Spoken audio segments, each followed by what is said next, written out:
नमस्कार दोस्तों, मेरा नाम रोहित गुप्ता है और आप सभी का स्वागत है हमारे यूट्यूब चैनल पर। और आज हम बात करने वाले हैं, जैसा कि आप लोगों को थंबनेल में दिख गया होगा कि हम बात करने वाले हैं साइन रूल की। साइन रूल है क्या, इसके विषय में आपको मैं बता दूं कि साइन रूल एक ट्रिग्नोमेट्री का ही पार्ट है, बट हम इसे ज्योमेट्री के अंतर्गत किस प्रकार से यूज करते हैं ये सारी चीज़ें हम लोग डिस्कशन करेंगे। साइन रूल एक बहुत ही अच्छा है रूल है, जिससे हम बहुत सारे क्वेश्चन को आसानी से क्या कर सकते हैं, सॉल्व कर सकते हैं। यानी यह आपका रिलेशन कोण और साइड के लिए होता है। आइए चलते हैं हम अपने स्क्रीन पर और साइन रूल के विषय में हम लोग डिस्कशन करते हैं। ओके दोस्तों, अगर आप लोगों को मेरी वीडियो अच्छी लग रही हो तो अपने दोस्तों में ज़रूर शेयर करिएगा। और चलते हैं हम लोग अपने वीडियो पे। देखिए आपके सामने यहाँ पर देखिए, मैं आज जो डिस्कशन करने वाला हूँ वे हम लोग बात करेंगे साइन रूल की। साइन रूल है क्या, ये किसी एक ट्रायंगल पर यूज होता है। ये जरूरी नहीं कि वह ट्रायंगल आपका राइट एंगल ट्रायंगल हो, किसी प्रकार के ट्रायंगल के लिए हम लोग इसका यूज करते हैं।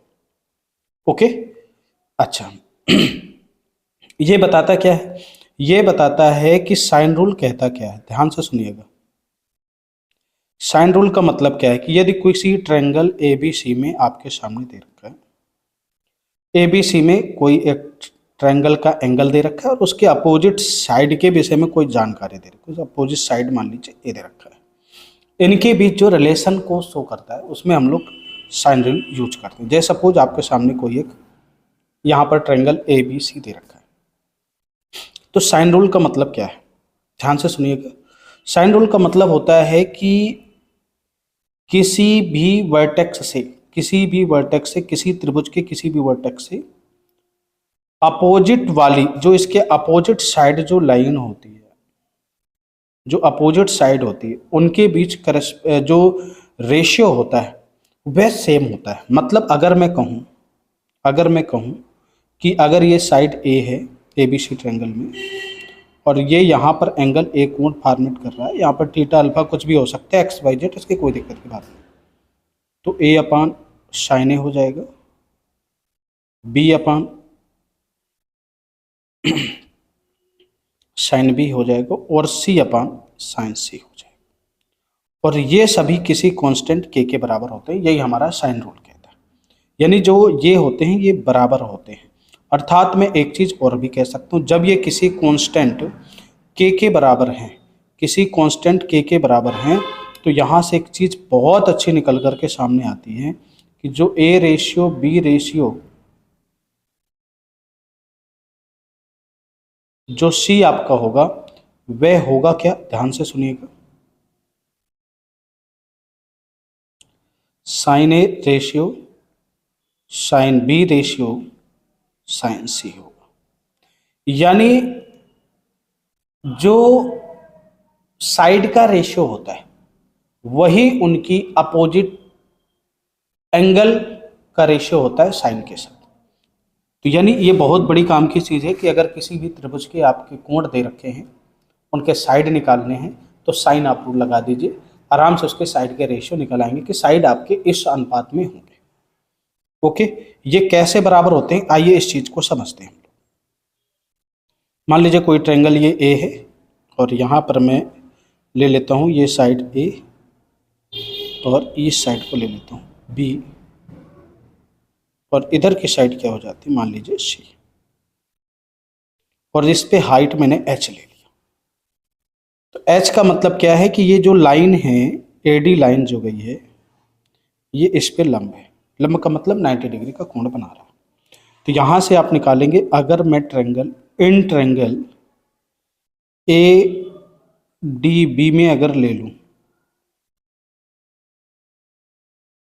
इन ट्रायंगल ए डी बी, आप क्या कहोगे सर, ए डी बी की अगर मैं बात करूँ तो आप कहोगे सर इसमें एक चीज़ आपका हो सकता है क्या, अगर मैंने लगाया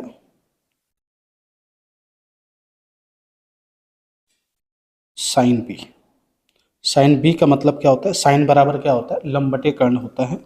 साइन बराबर क्या होगा, साइन बी, अगर मैं इस एंगल की बात करता हूँ तो साइन बी बराबर आपका होता है लंब बटे कर्ण। ध्यान से सुनिएगा, यहाँ से साइन बी आपका होता है लंब बटे कर्ण। तो यहाँ पर लंब कितना हो जाएगा, ए डी, और कर्ण चूंकि 90 डिग्री की अपोजिट साइड आपकी क्या हाइपोटेनस कहलाएगी, ए बी हो जाएगा। साइन बी तो आपका साइन बी लिखा ही है, ए डी का मतलब एच हो गया और ए बी मतलब यहाँ पर सी। तो यहाँ से आप निकालेंगे कि सर एच बराबर क्या हो जाएगा, सी साइन बी। एच बराबर हो जाएगा सी साइन बी, ठीक है। एच बराबर हो जाएगा सी साइन बी।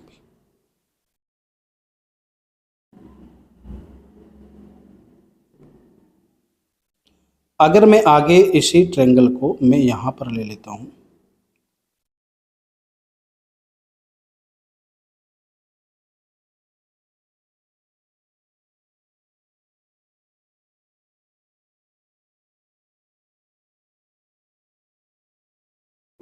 एक ट्रायंगल मैंने ले लिया, ध्यान से सुनिएगा। इसी ट्रायंगल में अगर मैं बात करूं साइन सी की, साइन सी का मतलब हाइपोटेनस और इधर क्या हो जाएगा, ये perpendicular upon hypotenuse, H upon B हो जाएगा। जो ये निकल के आएगा यहां से, जो एच की वैल्यू आएगी वह बी साइन सी आ जाएगी। तो आपने एच की दो वैल्यू निकाल ली, और किसी भी एक बेस के लिए उसका हाइट क्या होता है, सेम होता है। किसी भी एक बेस के लिए जो उसका हाइट होता है ना भाई, वह आपका सेम होता है। तो आपने क्या किया कि ये देखा कि ये भाई दोनों आपस में क्या है, इक्वल है। जब दोनों इक्वल हैं, एच के बराबर हैं, तो आप एक चीज बहुत अच्छी प्रकार से कह सकते हो कि सर अगर ये एच के बराबर हैं तो ये यहां से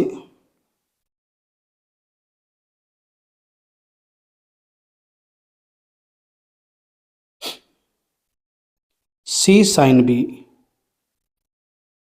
बराबर होगा बी साइन सी के। जब इसके बराबर हो जाएगा तो आप लिखोगे क्या, आप लिखोगे सर ये जो फाइनली टेस्ट बनेगा वह बनेगा C upon sine C is equal to B upon sine. जिस प्रकार मैंने एक हाइट के लिए निकाला, अगर आप इधर से हाइट डालते हो उसके लिए भी सेम निकलेगा। सिमिलरली हम लोग कह सकते हैं कि यदि किसी भी ट्रायंगल का जो साइन होता है अपोजिट साइड और एंगल के साइन ए के क्या होता है, रेशियो के बराबर होता है, बी अपान साइन बी और सी अपान साइन सी। यहां तक आप लोगों को बात समझ में आ गई होगी। तो इसका हम लोग यूज ज्योमेट्री में किस रूप से करेंगे, इसका ज्योमेट्री में हम लोग यहां पर फिलहाल यूज करेंगे। देखिए ये होता क्या है, आप मैंने क्या बताया, relation between side and angle,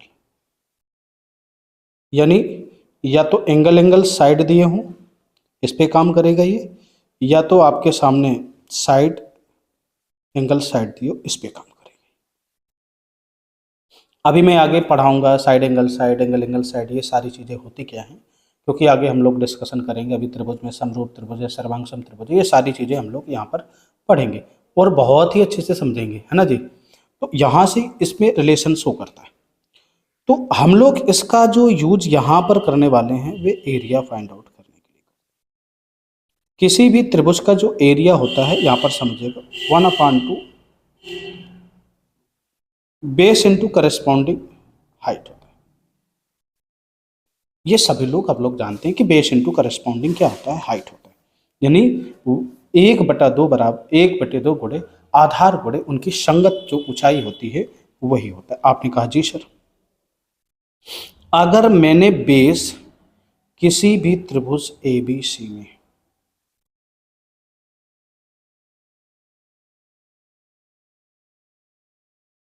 ये साइड मैंने ए ले लिया, ठीक है, इस पर हाइट एच है। सेम इसी ट्रायंगल को मैं यहाँ पर क्या कर लेता हूँ, जनरेट कर लेता हूँ, बना लेता हूँ। ये बी हो जाएगा और ये सी हो जाएगा, ये डी पॉइंट है। आप इसमें देखेंगे अगर मैं एरिया निकालना चाहूँ इस triangle, area of triangle A B C, आप कैसे निकालोगे? 1/2 बेस अगर ए है तो हाइट आपको h लिखना पड़ेगा। और यहाँ पर जो h की वैल्यू है मैंने 2 फाइंड आउट कर रखी है। कितनी फाइंड आउट कर रखी है? 2 हाइट फाइंड आउट कर रखी है। तो एक आपका निकलेगा 1/2 बेस अगर ए है तो हाइट क्या हो जाएगा आपको पता है, c साइन बी। ए है तो आप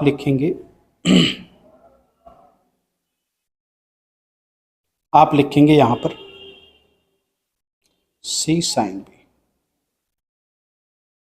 और अगर आपने हाइट c साइन बी नहीं लिखा तो 1/2 ए लिया,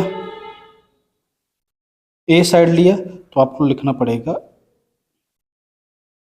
b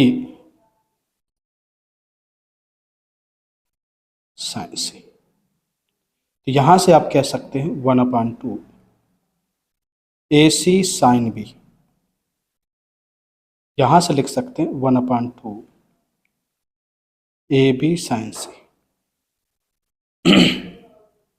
इससे एक बात क्लियर हो गई आपकी कि किसी भी त्रिभुज का अगर आपको एरिया फाइंड आउट करना है, एरिया फाइंड आउट करने के लिए आप कोई भी ट्रायंगल आपके सामने गिवन है,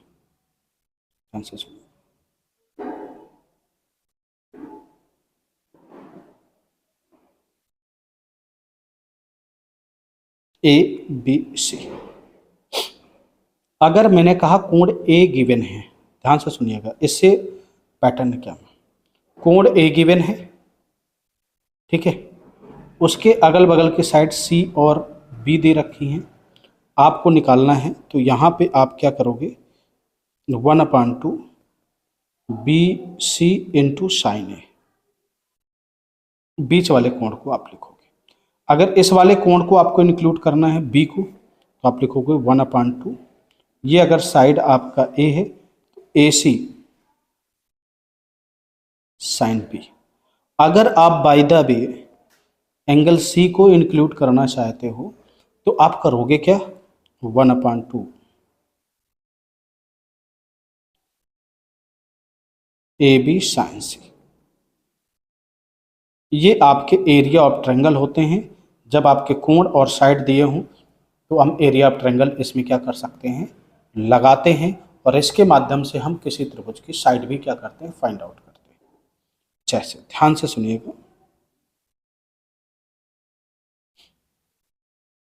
अगर मैं किसी राइट एंगल ट्रायंगल की बात करूं, ध्यान से सुनिएगा,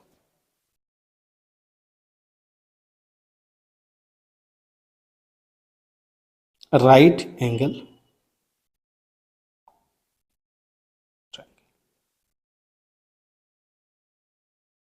राइट एंगल ट्रायंगल भी होते कैसे हैं, आइसोसेल्स होते हैं, यानी जिसकी 2 भुजाएं बराबर हो, यानी समद्विबाहु।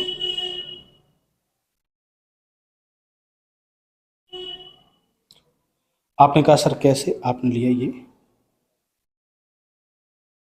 अगर ये आपका 45 डिग्री है और ये कोण भी आपका 45 डिग्री या 90 डिग्री है, आपने एबीसी ट्रायंगल की बात करी, तो आप इसका यूज इसमें कैसे करेंगे। देखिए अभी क्वेश्चंस करवाऊंगा मैं, वहां पर हम लोग इसको बहुत ही अच्छे समझेंगे। तो यहाँ पर जो लिखा हुआ है, आपने कहा सर ये 90, ये 90, ये 90, अगर ए के सामने एक भुजा ए और इधर सी के सामने एक भुजा सी और इधर बी के सामने एक भुजा बी है, अगर आपको यहाँ पर ये इसके क्या है, बराबर है, क्योंकि कोण बराबर है तो इनकी क्या है, सम्मुख भुजाएं बराबर होंगी। तो आप देखेंगे, ध्यान से सुनिएगा, कि अगर कोई कोण में इसमें 45 डिग्री और 90 डिग्री आ रहा है, तो अगर मैं इसमें साइन 45 और साइन 90 लिख देता हूँ और इनका रेशियो ले लेता हूँ, साइन 45 का मान 1/√2, साइन 45 का मान 1/√2, साइन 90 का मान 1, तो आप देखेंगे कि जो रेशियो होता है कभी भी फ्रैक्शन फॉर्म में नहीं लिखना है आपको, इनको हमेशा इंटीजर फॉर्म में यानी सीधी सीधी लाइन में लिखना होता है। तो फ्रैक्शन फॉर्म से हटाने के लिए मैं क्या करूँगा, √2 का इधर मल्टीप्लाई कर दूँ, क्या दिक्कत, कोई दिक्कत नहीं। ये 1:1:2 आ जाएगा। और यही जो रेशियो होगा ये A:C किस में आ जाएगा, B में आ जाएगा। यही इनकी भुजाओं का रेशियो होगा। A का मतलब ये वाला, C का मतलब ये वाला, ये वाली भुजा और ये वाली भुजा, क्योंकि दोनों सेम है। और B का मतलब ये √2, यानी ये जो फाइनली जो मेरा टच बनेगा यहाँ से वे बनेगा 1 1 और जो ये √2 आपका लिखा हुआ है यानी √2। ये किस में होता है, 45 45 90 के केस में आपका बनता है। इसी प्रकार आपका देखो 30 60 90 का ट्रायंगल होता है, ठीक है। 30 60 90 का भी राइट एंगल ट्रायंगल होता है ना। 30 60 90 का भी राइट एंगल ट्रायंगल होता है। आपने कहा सर 15 75 और 90 का भी राइट एंगल ट्रायंगल होता है। भाई 15 75 90 ले लो तो भी आप निकाल सकते हो। आपने कहा सर ये तो राइट एंगल ट्रायंगल की बात हो गई। अगर मैंने कहा सर 30 30 120 का भी कोई ट्रायंगल हो सकता है, यानी राइट एंगल ट्रायंगल नहीं है ये ऑब्ट्यूस एंगल ट्रायंगल है, ऑब्ट्यूस एंगल ट्रायंगल है। तो ऐसे केस में हम लोग इनका रेशियो निकालना सीखेंगे हम लोग नेक्स्ट वीडियो में।